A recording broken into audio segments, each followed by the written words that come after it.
Miss ko tong sopas na to. Oh my God, mainit pa siya. Meron akong bread dito. Nilagay ko ng avocado. Tapos aling maliit. What? You have? Superhero. The superhero why? I'm Batman. Okay, avocado with egg tayo. Ito mamaya gagawin kong guacamole. Lagay ko lang dito sa kalahati. Tapos maglalagay din ako ng tuna.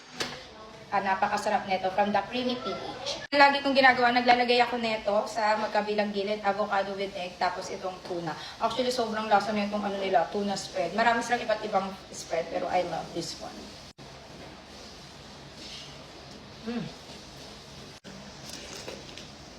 Oh my God. Siyempre, alam niyo ba, it's 3:47 PM na. And last kain ko kagabi is 6 PM. Alam niyo, kung gusto niyo ng Tox D tapos AS, ito ang marirecommend ko sa inyo is matcha. Masarap siyang pangsabay sa mga kinakain niyo. Sobrang sarap nito. Hindi siya lasang mga dahon-dahon. And stevia yung ginamit natin, 40 calories lang to. Kaya mag-check out kayo nito. Gusto ko ito iniinom mga hapon kasi pagka ayaw ko mag-dinner or kaya mga midnight. Parang hindi ako nakakapag-midnight snack. Ito, tsaka si Milky Mango, yung the best talaga. Kasi kung gusto niyo magbawas ng mga nilalaps niyo, maganda siya. Kasi ito palang imimil ko talaga for today.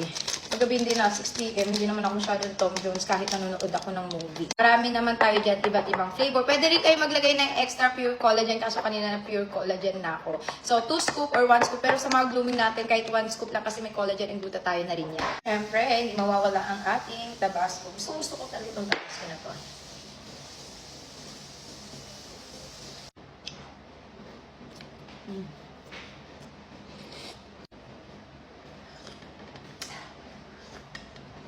Sarap. Actually, pwede nyo yan dagdagan ng extra milk kung gusto nyo. Mas masarap siya.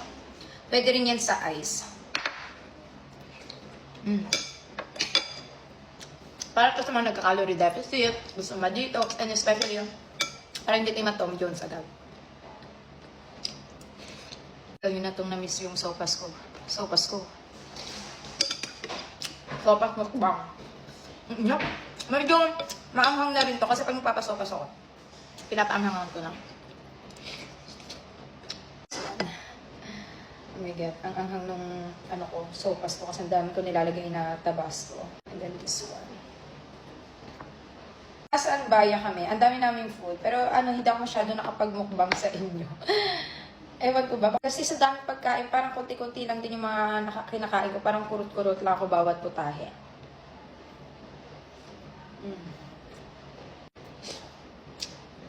And in fairness naman, hindi ako nadagdagan. Kasi puro ko dun yan. Tox D. So anyway, mag-check out na kayo ng Detox. The best yan.